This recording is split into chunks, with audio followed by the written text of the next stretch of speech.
10 ಮಿನಿಟ್ಸ್‌ಗೆ ನಮಗೆ ಒಂದು ಯೂಟ್ಯೂಬಿಂದ ಮೇಲ್ ಬಂತು. ಏನಪ್ಪ ಈ ಥರ ಬಂದಿದೆ ಅಂತ. ಕಾಪಿರೈಟ್ ಇಶ್ಯೂ ಬಂದೇ ಬರುತ್ತೆ. ಎಲ್ಲ ನಮ್ಮದೇ ಓನ್ ಕಂಟೆಂಟ್ ಹಾಕಿದ್ದೀವಲ್ಲ. ಹೇ ಮೆಲೋಡೀಸ್, ವೆಲ್ಕಮ್ ಬ್ಯಾಕ್. ನಿಮಗೆ ಈ ವಿಡಿಯೋ ತಮ್ನೇಲ್ ನೋಡಿನೇ ಅರ್ಥ ಆಗಿರುತ್ತೆ ನಾನು ಈ ವಿಡಿಯೋದಲ್ಲಿ ಏನು ಹೇಳಕ್ಕೆ ಬಂದಿದ್ದೀನಿ ಅಂತ. ಆ್ಯಕ್ಚುಲಿ ನಾನು ನನ್ನ ವೈಫು ಮೊನ್ನೆ ಅಷ್ಟೇ ಒಂದು ಫಸ್ಟ್ ವ್ಲಾಗಿಂಗ್ ಅಂತ ಮಾಡಿ ಯೂಟ್ಯೂಬಲ್ಲಿ ಹಾಕಿದ್ವಿ. ಅದಾಗಿದ್ದು 10 ಮಿನಿಟ್ಸ್‌ಗೆ ನಮಗೆ ಒಂದು ಯೂಟ್ಯೂಬಿಂದ ಮೇಲ್ ಬಂತು. ಆ ಮೇಲ್ ನೋಡಿ ನಮಗೆ ಶಾಕ್ ಆಯಿತು. ಶಾಕ್ ಅನ್ನೋದಕ್ಕಿಂತ ಜೋರು ನಗು ಬಂತು. ಅಯ್ಯೋ, ಅದು ಏನು ಮೇಲ್ ಆಗಿತ್ತು ಅಂತಂದರೆ ಇಲ್ಲಿ ನೋಡಿ ಹಾಕ್ತಾಯಿದ್ದೀನಿ. ಅದು ಕಾಪಿರೈಟ್ ಮೇಲ್ ಆಗಿಬಿಟ್ಟಿತ್ತು. ನಮಗೆ ಒಂಥರ ಕನ್ಫ್ಯೂಷನ್ ಆಯಿತು. ನಾವೇನಪ್ಪ ಕಾಪಿರೈಟದ್ದು ನಾವೇನು ಮಾಡಿದ್ದೀವಿ ಅಂತ. ಆಮೇಲೆ ಚೆಕ್ ಮಾಡಿ ನೋಡಿದಾಗ ಗೊತ್ತಾಯಿತು, ಅದು ನಾವು ಹಾಕಿರೋ BGM ಏನಿದೆ, ಬ್ಯಾಕ್ಗ್ರೌಂಡ್ ಮ್ಯೂಸಿಕ್, ಅದು ಕಾಪಿರೈಟ್ ಕಂಟೆಂಟ್ ಆಗಿತ್ತು.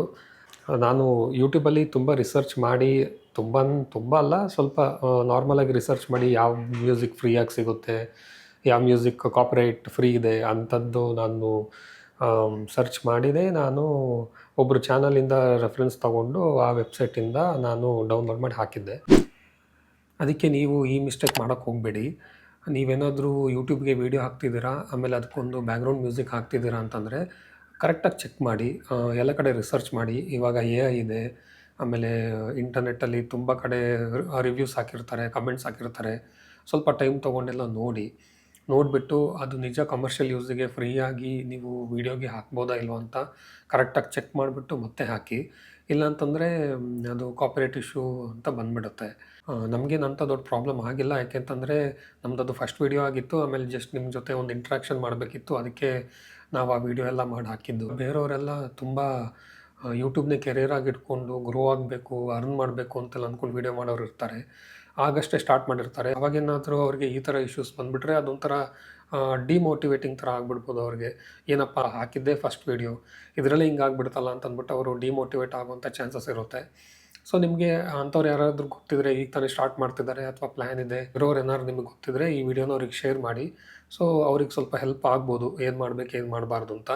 ಬ್ಲೈಂಡಾಗಿ ಯಾವುದೋ ಒಂದು ಯೂಟ್ಯೂಬ್ ಚಾನಲಲ್ಲಿ ಹೇಳಿದ್ದಾರೆ ಅಂತ ಅಂದ್ಬಿಟ್ಟು ಆ ವೆಬ್ಸೈಟಿಗೆ ಹೋಗಿ ಡೌನ್ಲೋಡ್ ಮಾಡಿ ಮತ್ತು ಅದನ್ನು ಡೈರೆಕ್ಟಾಗಿ ಹಾಕಿಬಿಟ್ಟು ನಿಮಗೆ ಲಾಸ್ಟಿಗೆ ಈ ಥರ ಇಶ್ಯೂಸ್ ಬಂದರೆ ನೀವು ಮಾಡಿದ ಎಫರ್ಟ್ ಎಲ್ಲ ವೇಸ್ಟ್ ಆಗಿಬಿಡುತ್ತೆ. ಈಗ 20-30 ಮಿನಿಟ್ಸ್ ಎಲ್ಲ ವೀಡಿಯೋ ಮಾಡೋರು ಇರ್ತಾರೆ. ತುಂಬ ಎಫರ್ಟ್ ಹಾಕಿಬಿಟ್ಟು, ತುಂಬ ಏನೇನೋ ಎಡಿಟಿಂಗ್ ಮಾಡಿ, ತುಂಬ ಎಫೆಕ್ಟ್ಸ್ ಏನೇನೋ ಹಾಕಿಬಿಟ್ಟು ವೀಡಿಯೋ ಮಾಡೋರು ಇರ್ತಾರೆ. ಅವ್ರಿಗೆಲ್ಲ ಈ ಥರ ಆದರೆ ಮತ್ತೆ ಪ್ರಾಬ್ಲಮ್ಮು. ಅಂದರೆ ನಿಮಗೊಂದು ಆಪ್ಷನ್ ಇರುತ್ತೆ, ನೀವು ವೀಡಿಯೋನ ಮತ್ತೆ ಡಿಲೀಟ್ ಮಾಡಿ ಕಾಪಿರೈಟ್ ಕಂಟೆಂಟ್ ಏನೇನಿದೆ ಅದನ್ನೆಲ್ಲ ಮತ್ತೆ ಫುಲ್ ರಿಮೂವ್ ಮಾಡಿಬಿಟ್ಟು ಫ್ರೆಶ್ಶಾಗಿ ಹಾಕುವಂಥ ಆಪ್ಷನ್ಸ್ ಇರುತ್ತೆ.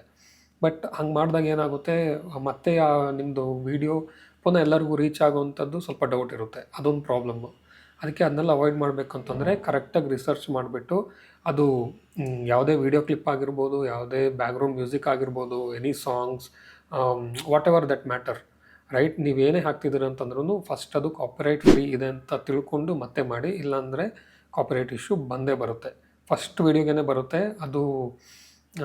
ಆಲ್ರೆಡಿ ನೀವು ಓಕೆ ನಾನು ನಾರ್ಮಲಾಗಿ ಸುಮ್ಮನೆ ಮಾಡ್ತಿದ್ದೀನಿ ಅನ್ನೋರಿಗೆ ಏನಾಗಲ್ಲ. ಬಟ್ ಇದನ್ನೇ ನಂಬ್ಕೊಂಡು ಮಾಡೋರಿಗೆ ಡಿಮೋಟಿವೇಟಿಂಗ್ ಆಗುತ್ತೆ 100%. ಸೊ ಸ್ವಲ್ಪ ಹುಷಾರಾಗಿರಿ, ಕರೆಕ್ಟಾಗಿ ವೀಡಿಯೋ ಮಾಡಿ.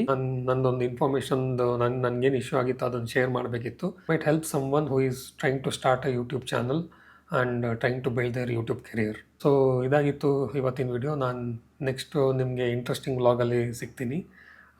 Thank you.